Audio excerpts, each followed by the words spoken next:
Еден од најважните автомобили во историјата на Opel годинава го прославува својот 50-ти роден ден.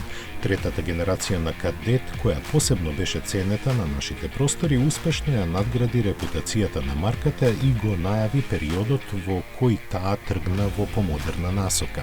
Механиката и понатаму беше според класичната шема, мотор напред, погон назад, но можеби и заради тоа Кадет C имаше попрестижен имидж отколку за автомобил долг само 4,1 метар. На располагање беше како седан со 2 или 4 врати и купе караван со 2 врати, а интересна, но предвреме појавена беше и хеджбек верзијата City со 3 врати. Иако мали, го прославија и издржливите мотори со зафатнина од 1 и 1,2 литри кои развиваа меѓу 40 и 60 конски сили. По спортските изведби кои имаа помоќни агрегати му донесоа доста спортски успеси, доста благодарејќи на добрите возни својства постигнати со модерното ослонување.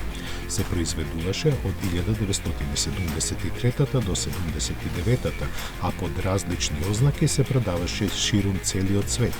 Пред да биде заменет со Кадет D, кој имаше преден погон, своји купувачи вкупно најдоа околу 1,7 милиони примероци.